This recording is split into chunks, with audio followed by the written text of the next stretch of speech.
Vamos a empezar entonces con el tema de hoy. Hoy vamos a hablar de maloclusiones.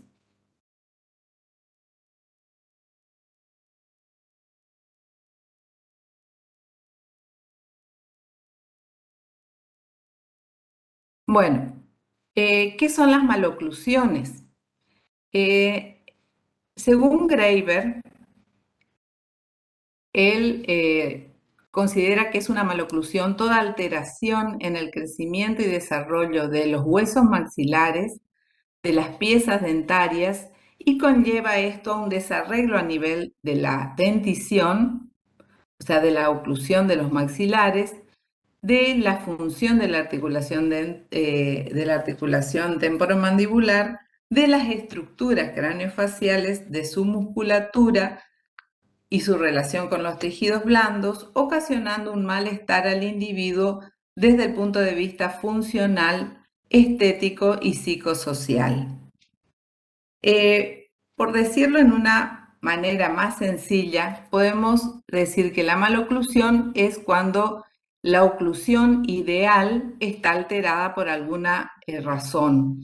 Y serían esas razones lo que después vamos a ver que consideramos como factores etiológicos de las maloclusiones.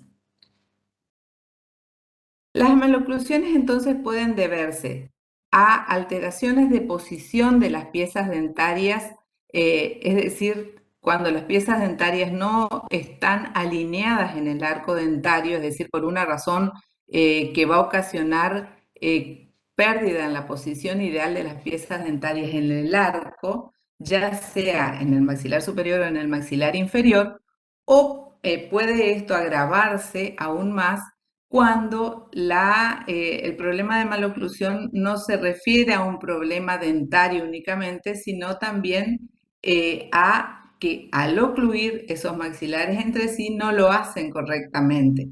Es decir, que vamos empeorando, digamos, la situación desde lo que es una maloclusión por razones de malposiciones individuales en un arco dentario a lo que sería ya la complicación de una alteración completa en la oclusión, es decir, como un factor va desencadenando una alteración mayor, hasta grandes problemas de maloclusión por problemas de bases óseas y alteraciones ya esqueletales maxilofaciales, que a veces no tienen una resolución de tipo ortodóntico, sino también ya deben ser tratados con cirugía ortognática y ortodoncia.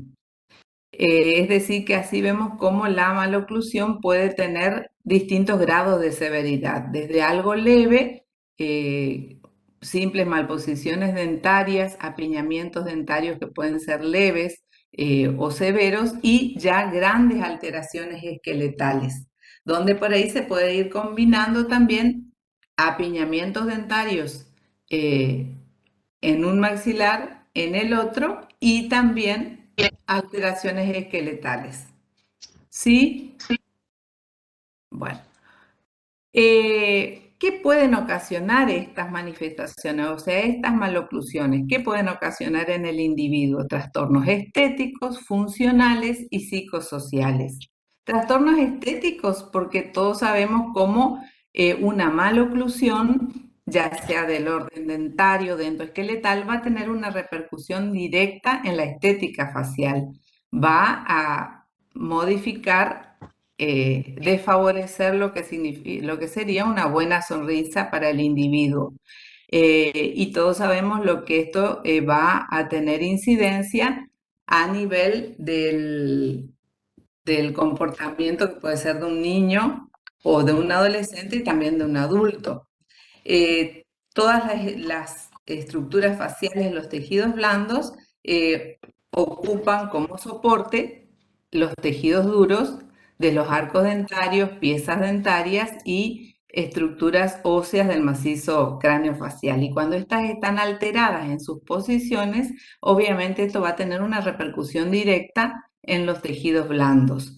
Entonces, al haber una maloclusión, se va a afectar la sonrisa, el equilibrio facial, y esto va a ir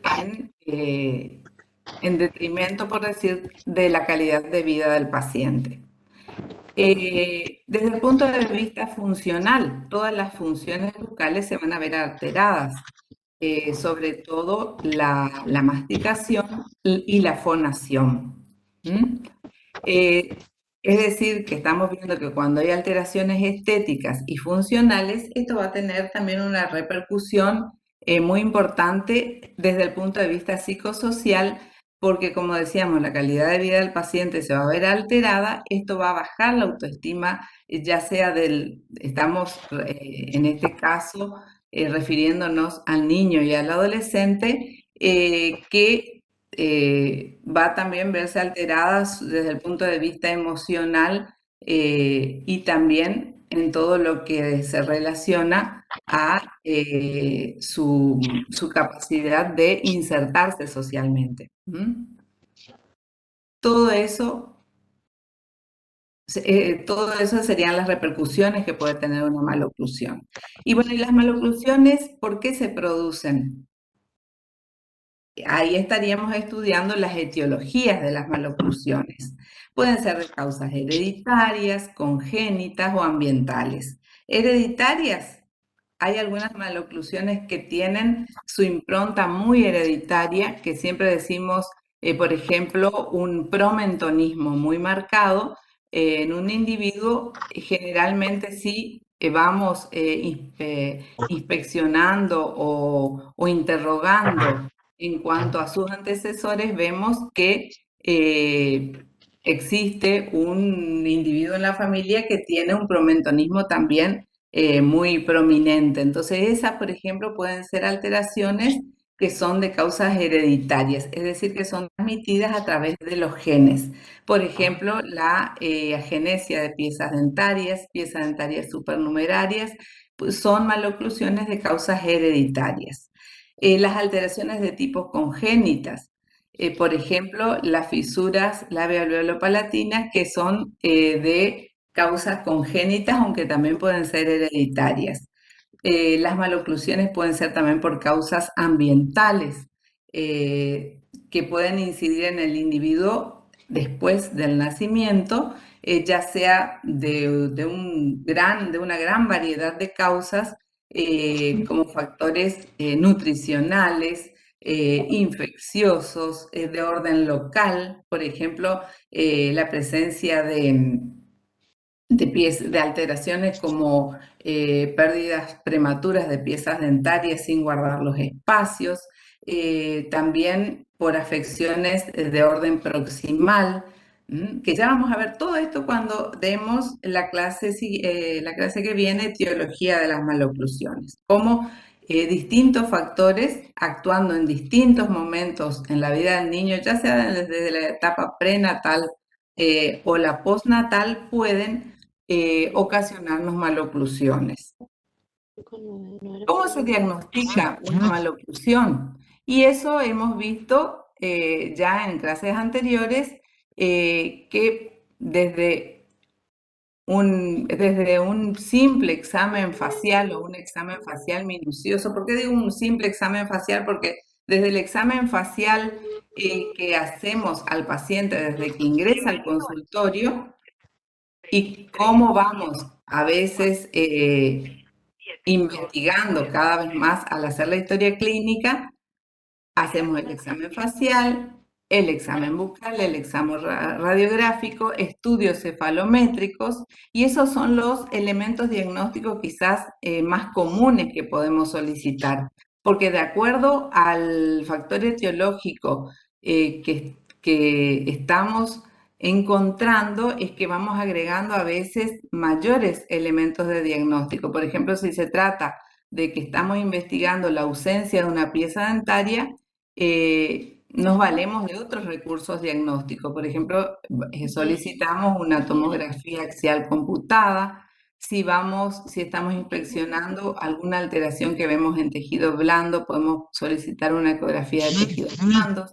Es decir, los elementos diagnósticos de los cuales nos valemos para determinar o diagnosticar una maloclusión va a depender también de hacia dónde apuntamos nuestro estudio. Pero estos son los básicos. Básicamente siempre vamos a hacer un examen facial, bucal y exámenes radiográficos. Esos son como los elementos diagnósticos de rutina para diagnosticar una maloclusión. ¿Cuándo comienza el tratamiento de la maloclusión? Bueno, el tratamiento de la maloclusión, decimos tratamientos ya como para utilizando aparatologías, va a comenzar a partir de los 5 años y medio, 6 años de edad del niño, porque es el momento en el que este chico puede tolerar, está preparado emocionalmente o está ya insertado, escolarizado como para poder aceptar un tratamiento. Pero eso no quiere decir que el odontopediatra no deba, más que no pueda, no deba realizar inspecciones en el chico y monitorear permanentemente la boca del chico para detectar signos mínimos que puedan dar muestra de que existe una alteración que puede ser incipiente y que debe ser tratada a tiempo lo más precozmente posible para evitar, como decíamos al comienzo cuando hablábamos de la ortodoncia preventiva e interceptiva, evitar de que alguna alteración, por más mínima que sea, siga evolucionando y pueda llevar a la larga a una maloclusión más severa. Entonces, siempre el odontopediatra, y podemos decir desde los 2 años y medio, o incluso aconsejando a los padres en cuanto podemos ir desde el niño que se está amamantando, aconsejar a los padres en qué posición lo debe hacer, hasta qué edad utilizar la mamadera, evitar hábitos como succión digital, evitar el uso prolongado del chupete. Todo eso que hacemos desde la prevención, estamos haciendo con la idea de evitar maloclusiones. Y existen signos mínimos ya cuando tenemos una dentición primaria que debemos cuidar, evitar de que estén presentes en la boca del niño, por ejemplo, una traba dentaria, la presencia de hábitos, porque si dejamos pasar, con el tiempo van a constituirse maloclusiones más severas. Las maloclusiones, ¿qué pueden ocasionar?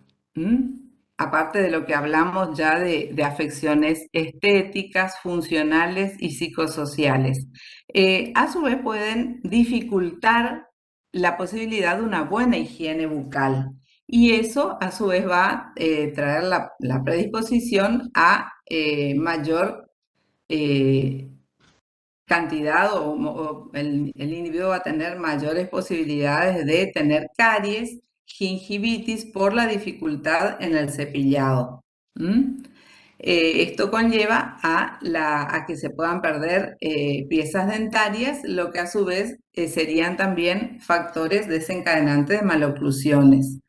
Puede también ocasionar bruxismo, que es el rechinamiento o apretamiento de las piezas dentarias en forma consciente o inconsciente, que puede llevar también a problemas a partir de las maloclusiones.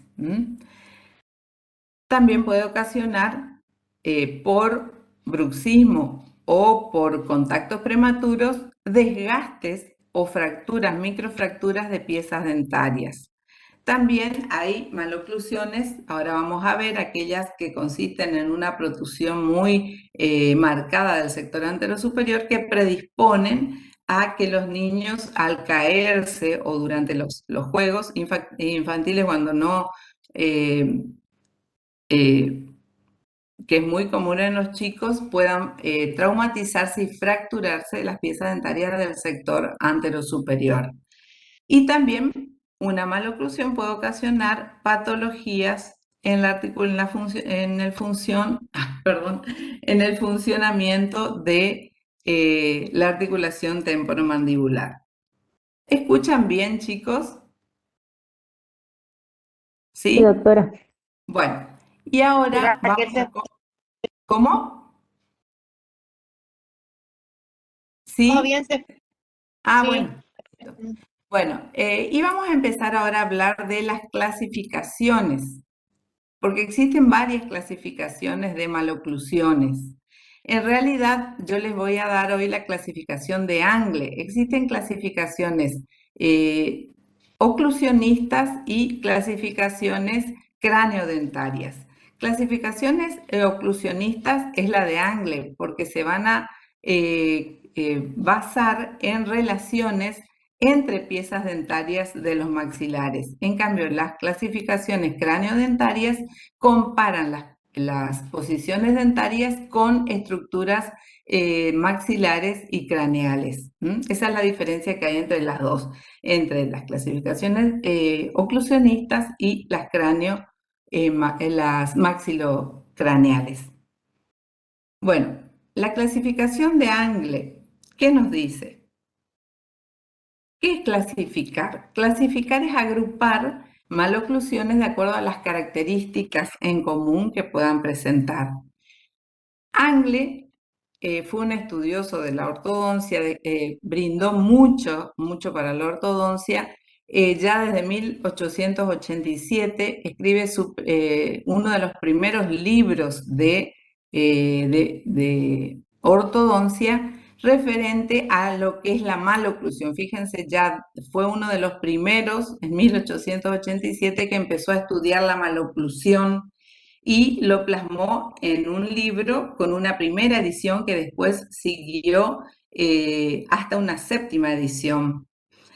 También empezó a considerar la ortodoncia como una especialidad, presentando como algo muy importante para la ortodoncia, que fue su clasificación. También en 1900 hizo la primera escuela de ortodoncia, que fue la escuela de Angle, y distintas técnicas de ortodoncia, aparato de perno y tubo, arco cinta, arco de canto, que fueron aparatos muy utilizados en su época. Entonces fue considerado Angle, que era de Estados Unidos, nacido en Pensilvania, fue considerado padre de la ortodoncia moderna. Bueno, hoy vamos a ver la clasificación de Angle, que se fundamenta en un estudio de las maloclusiones, en la que él considera las posiciones en sentido mesiodistal de las piezas dentarias, pero principalmente considera la relación mesiodistal de los primeros molares permanentes. Considerando como llave de la oclusión que la cúspide mesiovestibular del primer molar superior debe ocluir siempre con el surco mesiovestibular del primer molar inferior, y fundamenta su clasificación considerando al primer molar superior con una posición fija.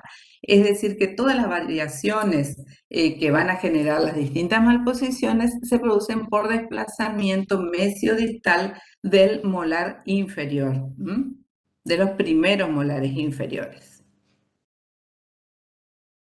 La clasificación de Angle son tres.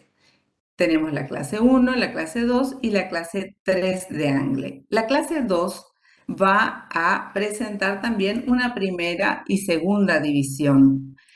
Tanto la clase 2 como la clase 3 pueden presentar subdivisiones. La clase 1 es aquella en la cual la cúspide mesiovestibular del primer molar superior va a ocluir en el surco mesiovestibular del primer molar inferior. Es decir, que Angle, como vamos a ver, considera las relaciones mesiodistales de los primeros molares superiores. Fíjense, en esta imagen vemos, les muestro acá la cúspide mesiovestibular del primer molar superior en relación al surco, lo que va a coincidir con una posición mesiodistal de la mandíbula en la cual se considera que también el canino va a tener una normorrelación, es decir, el canino inferior va a estar por mesial del canino superior. Y a la clase 1 de Angle le va a corresponder un perfil facial de este tipo, un perfil recto ortognático, que es lo que veíamos en clases anteriores.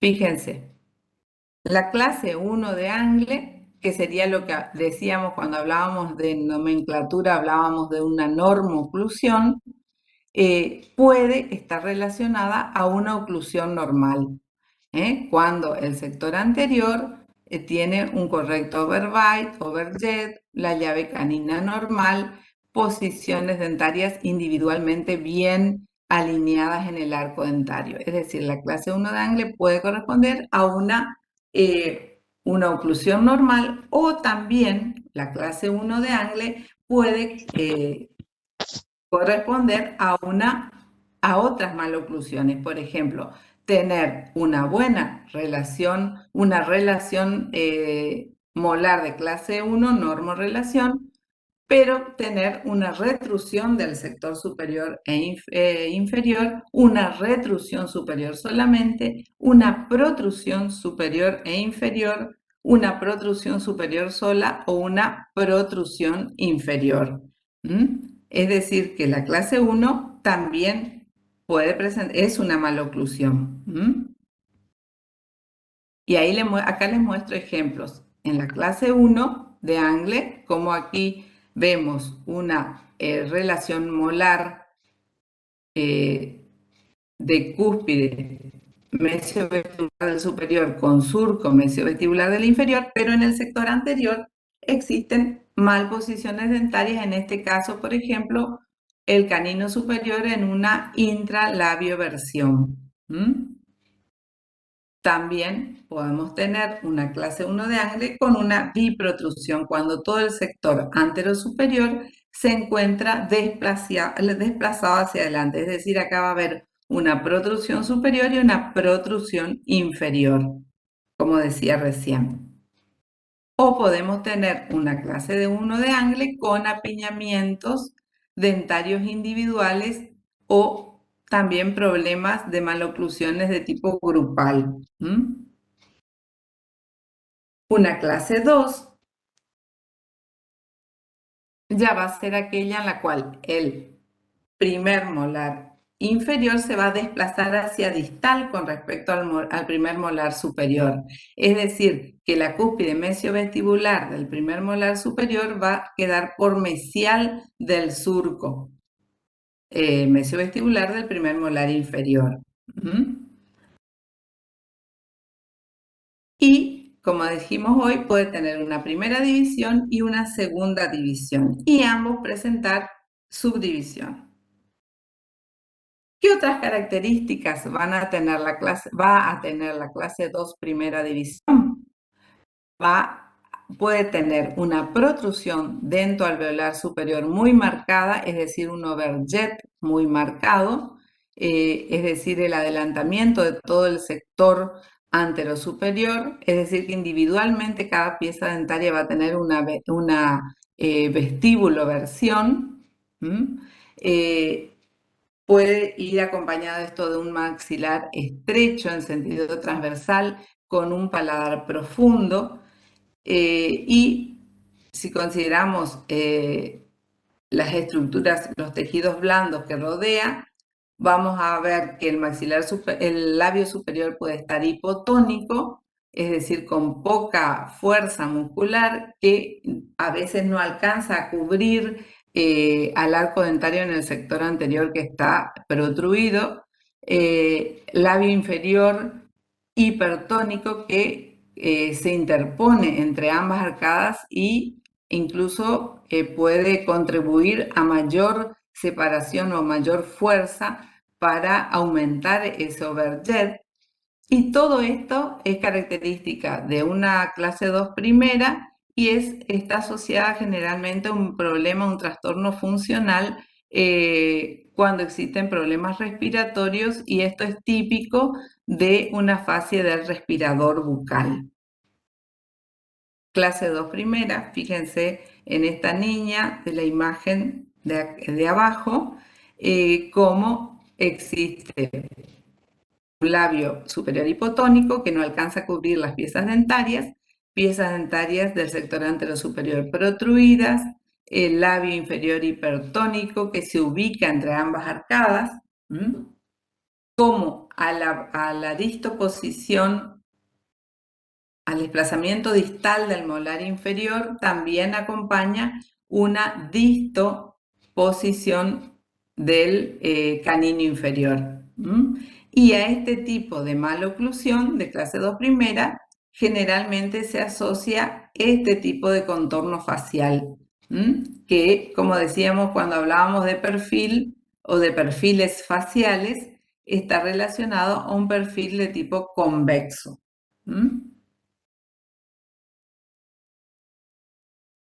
Tenemos también la clase 2 segunda división, donde persiste la relación molar inferior distal con respecto al molar superior, pero aquí ya la posición del sector anterior es distinta.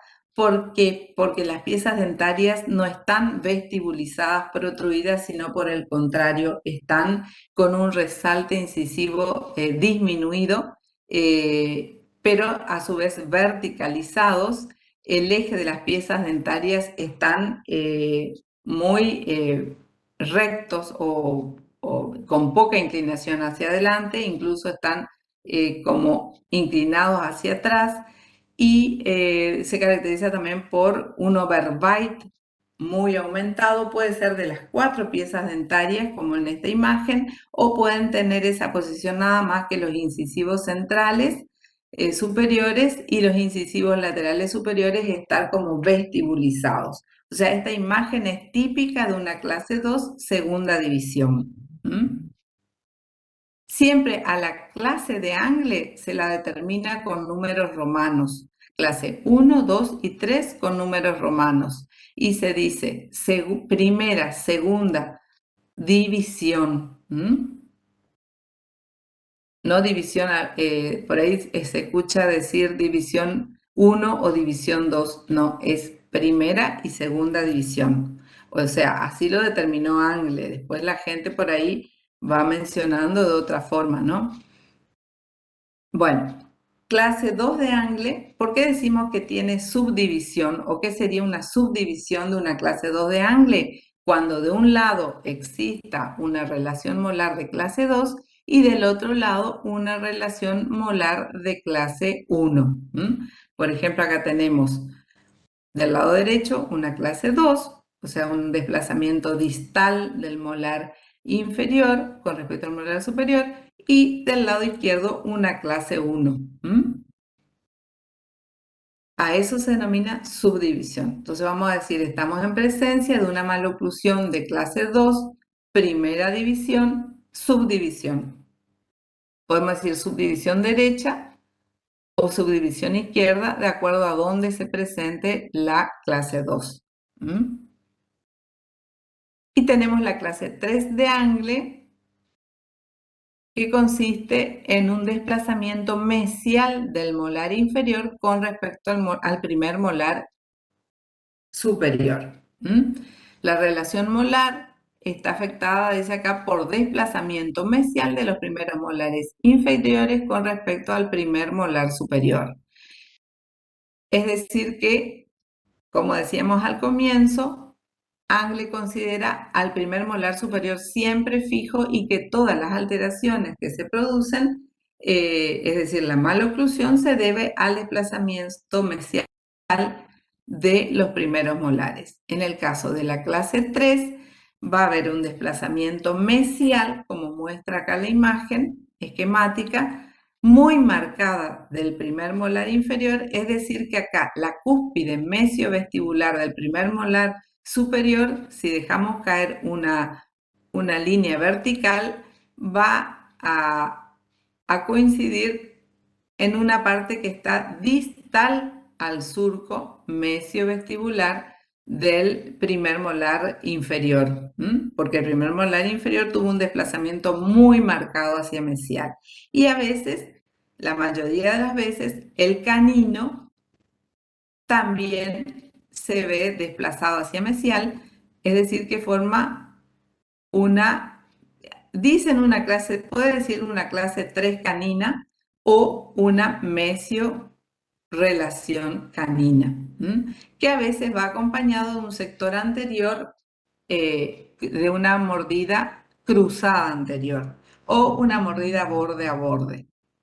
Fíjense, a este tipo de maloclusión de clase 3 de Angle le va a corresponder un perfil facial de este tipo. ¿Por qué es importante esto? Porque generalmente hay una relación directa, que a veces es muy notoria, ¿no es cierto? Entonces, cuando examinamos la cara del paciente, a veces a simple vista, cuando tenemos contacto con el paciente, ya podemos ver y considerar cuando estamos en presencia de este tipo de perfil que estamos seguros en presencia de una maloclusión de clase 3. Es decir, una mandíbula muy desplazada hacia adelante en sentido antero-posterior que ocasiona una mordida cruzada anterior también.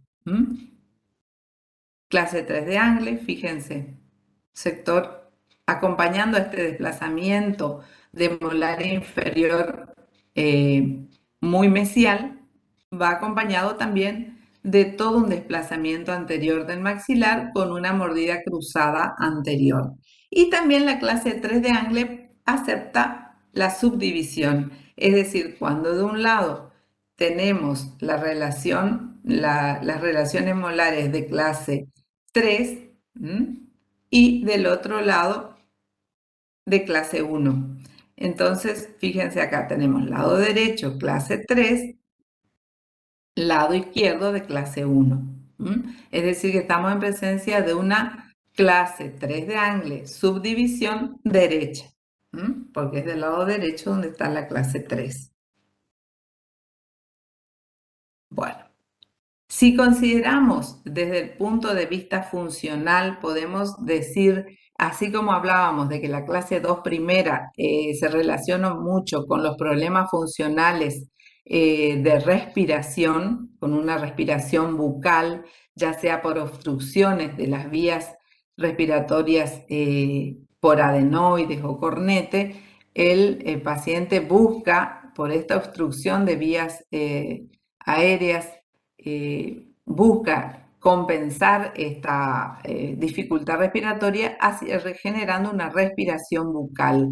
Entonces, abre la boca y esto facilita a veces todo un desequilibrio funcional que favorece esta clase 2 primera.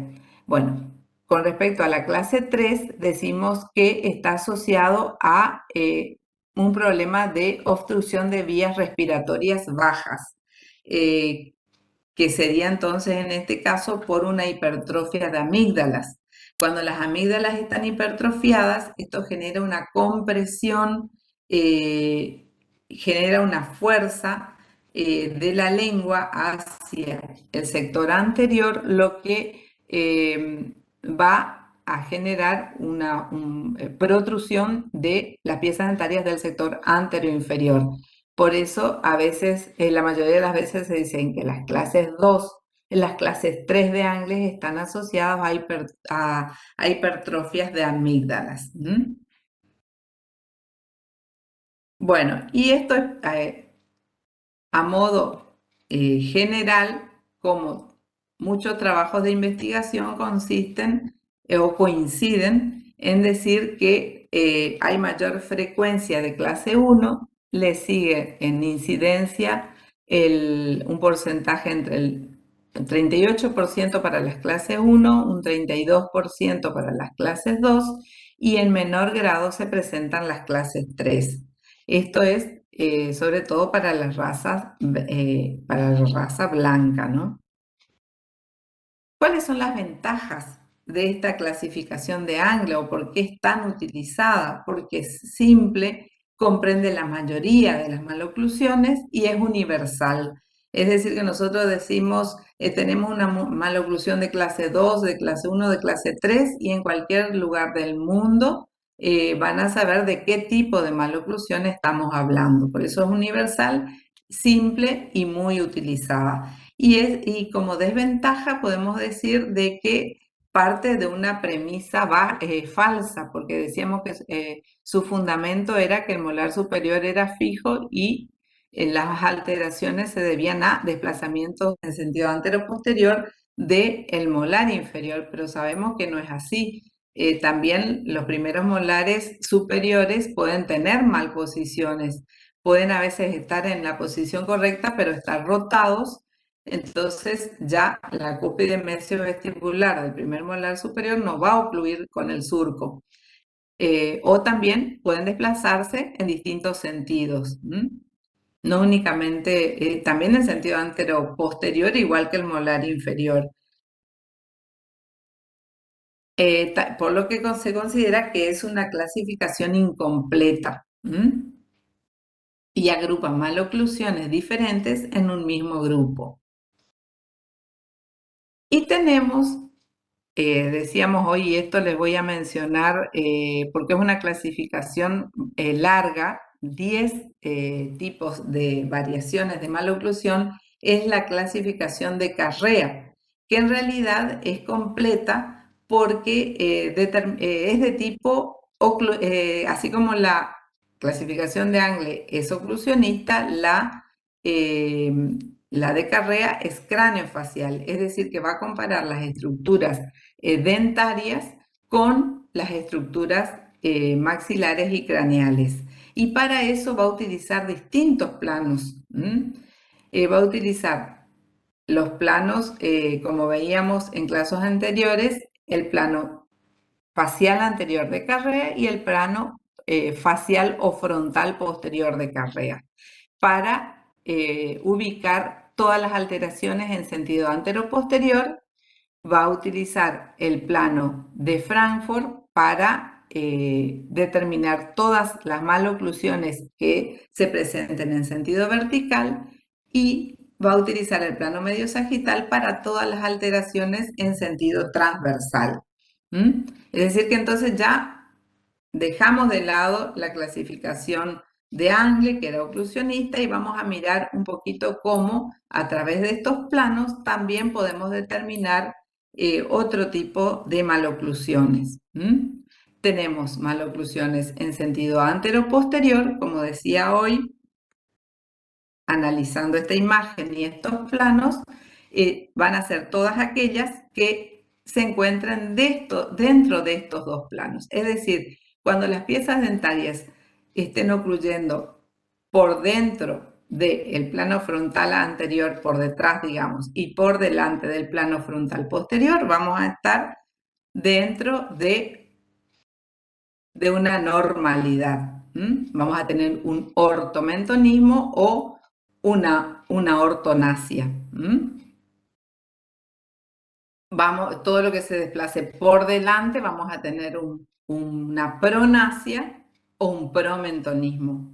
Y acá vamos a tener que manejar un poquito la nomenclatura que aprendimos al comienzo.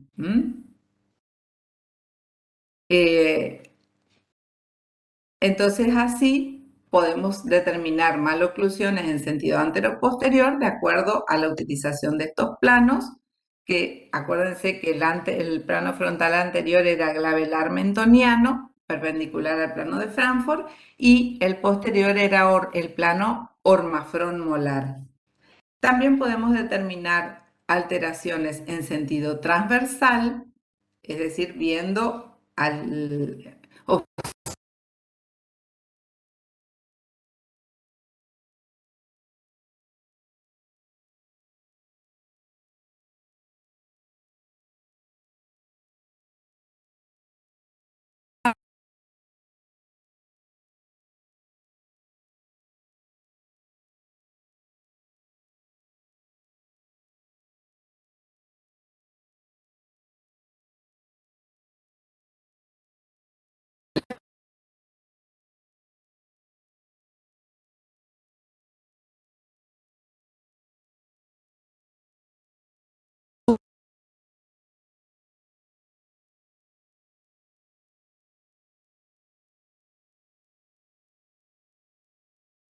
lateral y posterior va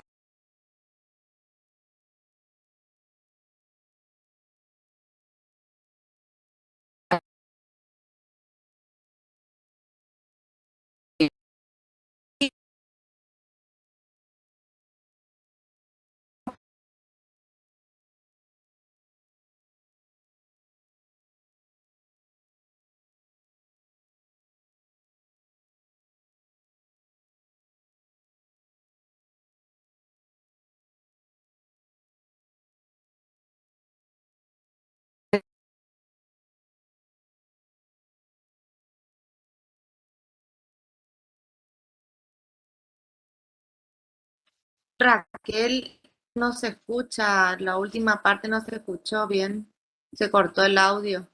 Fíjate si puede apagar tu cámara para que no te ocupe tanta señal.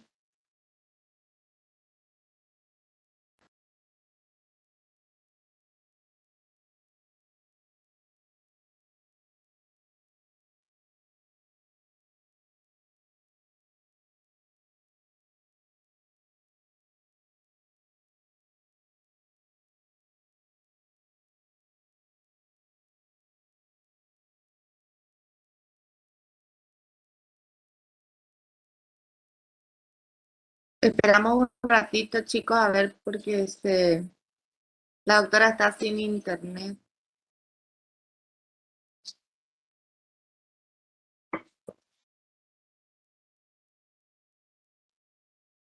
Se le habrá cortado estaba con lo del teléfono.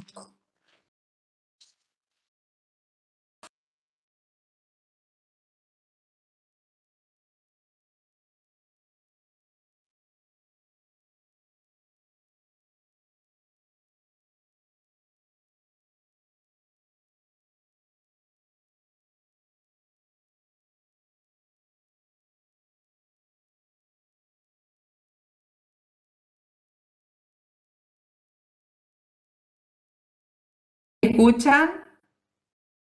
Ahora sí, Raquel. ¿Sí? Falta muy, muy poquito. Bueno, Bueno, así como las alteraciones, les explico en palabras, a ver, voy a tratar de compartir otra vez, pero quedaban dos imágenes nomás. Quizás ya bueno, la conexión, sí, por eso. sí, Pero por ahí sí, capaz que te toma, a sí. ver. A ver, sí, es Ahí está. ¿escuchan o no? ¿Sí? Ahora sí. Sí, doctora. Muy poquito Lo quedaba. último que Sí, dijiste en esa doctora. diapositiva no se escuchó. Bueno, no, como las alteraciones, bueno, podían ser. Yo lo que les quiero demostrar con esto es que así como la clasificación de Angle es muy utilizada por ser simple y todas sus ventajas, pero es también muy limitada porque relaciona nada más que posiciones de las piezas dentarias en sentido antero-posterior. Pero existen otras, como la de Carrea, que antes le dábamos toda la clasificación de Carrea con las 10 clases de Carrea, pero ahora no quiero dejar de mencionar que a partir de Carrea, que fue un argentino, Ubaldo Carrea, que hizo esta clasificación muy importante y muy completa que después se utilizó en todo el mundo, eh, que él estudió ya en distintos planos las maloclusiones, en sentido antero-posterior, a través de los planos que conocemos, ¿m? También las alteraciones en sentido transversal, a través del plano medio, que ahí vemos entonces si existen mordidas, estrechez del maxilar superior, atresia, o también mordidas unilateral invertida y en sentido vertical a través de la utilización del plano oclusal, como podemos tener alteraciones en la oclusión como mordida abierta anterior, que pueden ser mordidas abiertas no únicamente porque un solo maxilar no alcanza el plano de oclusión, o porque ambos maxilares en el sector anterior no alcanza el plano de oclusión. Fíjense cómo acá la maloclusión ya está evaluada de una forma más completa, porque la mordida abierta puede ser porque en ambos maxilares existe alteración en sentido vertical. Es decir, que todo el sector anterosuperior no alcanza el plano y el maxilar inferior esté normal, o ambos maxilares, el superior y el inferior, no alcancen el plano de oclusión y por lo tanto la mordida abierta va a ser más grave, más severa, porque el problema va a estar en ambos maxilares. ¿Entienden? Es una clasificación más completa. Fíjense, en este caso, el Doctora, maxilar, disculpe. todas las piezas dentarias del sector anterosuperior presentan una, como decíamos al hablar de nomenclatura, una intrusión. ¿Mm? Y está normal, aparentemente alcanza el plano todas las piezas dentarias del maxilar inferior. En cambio, en esta otra imagen, la alteración está en sentido vertical en ambos maxilares. Y lo contrario de la mordida abierta, que es una mordida cubierta, donde existe una extrusión de las piezas dentarias del maxilar superior y puede ser también de el maxilar inferior. O uno de los maxilares estar normal y la extrusión sea de un solo maxilar. Bueno, fíjense, mordida. Esto es más esquemático que lo que veíamos hoy. Mordida normal, sabemos que el maxilar superior desborda al ocluir al maxilar inferior. Mordida cruzada, bilateral sería acá. Las piezas dentarias del maxilar superior de los sectores laterales ocluyen por palatino y acá esta sería la última, una mordida en tijera cuando ya está tan vestibulizado el sector posterior. Esto sería lo que representaría una diastolia, es decir, un crecimiento exagerado en sentido transversal, que es lo opuesto a una estrechez. La diastolia, o diastolía, como dicen algunos, es la expansión exagerada. Y todo esto va también aparejado de problemas funcionales, ¿no es cierto? Fíjense, en esta imagen, una mordida bilateral invertida, una mordida unilateral invertida. Mordida abierta anterior, aparentemente acá es por causa del maxilar superior que está en un sector anterior que no alcanza el plano de oclusión. Pero acuérdense que también la causa puede ser de ambos maxilares. Y en esta última imagen, que es una sobremordida o mordida cubierta también se les dice.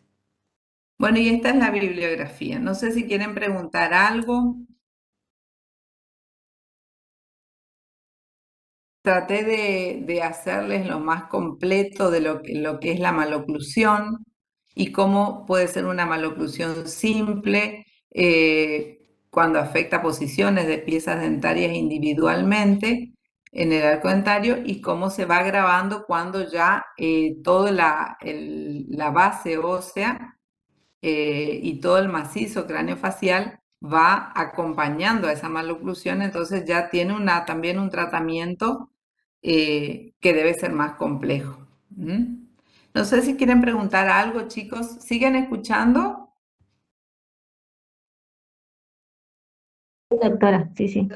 ¿Sí? ¿Quieren preguntar algo? Esta clasificación de Angle la deben saber.